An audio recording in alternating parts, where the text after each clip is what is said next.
periodic table is instantly recognizable. It's not just in every chemistry lab worldwide. It's found on t-shirts, coffee mugs, and shower curtains. But the periodic table isn't just another trendy icon. It's a massive slab of human genius, up there with the Taj Mahal, the Mona Lisa, and the ice cream sandwich. And the table's creator, Dmitri Mendeleev, is a bona fide Science Hall of Famer. But why? What's so great about him and his table? Is it because he made a comprehensive list of the known elements? Nah, you don't earn a spot in Science Valhalla just for making a list. Besides, Mendeleev was far from the first person to do that. Is it because Mendeleev arranged elements with similar properties together? Not really, that had already been done too. So what was Mendeleev's genius?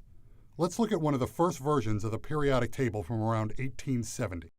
Here we see elements designated by their two-letter symbols arranged in a table.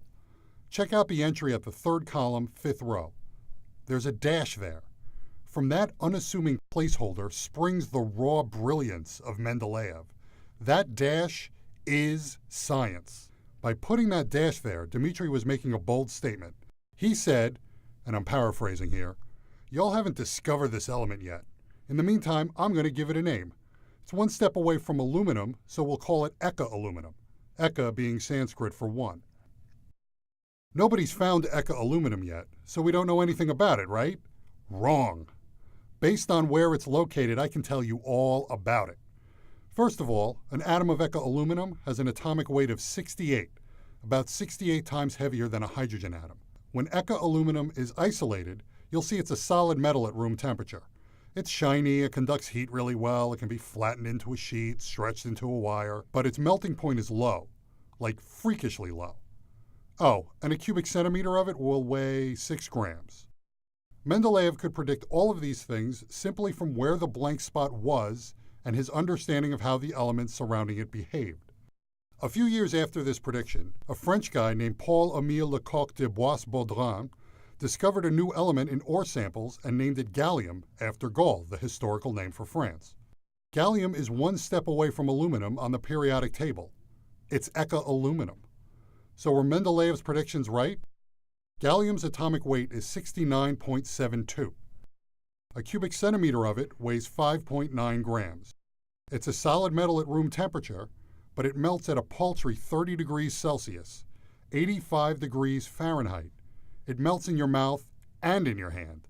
Not only did Mendeleev completely nail gallium, he predicted other elements that were unknown at the time: scandium, germanium, rhenium.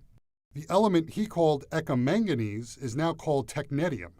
Technetium is so rare it couldn't be isolated until it was synthesized in a cyclotron in 1937, almost 70 years after Dmitri predicted its existence, 30 years after he died.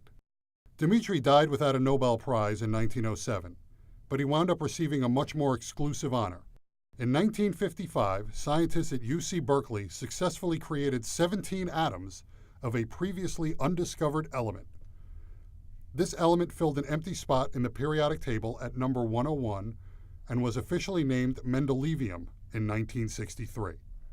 There have been well over 800 Nobel Prize winners, but only 15 scientists have an element named after them. So the next time you stare at a periodic table, whether it's on the wall of a university classroom or on a $5 coffee mug, Dmitri Mendeleev, the architect of the periodic table, will be staring back.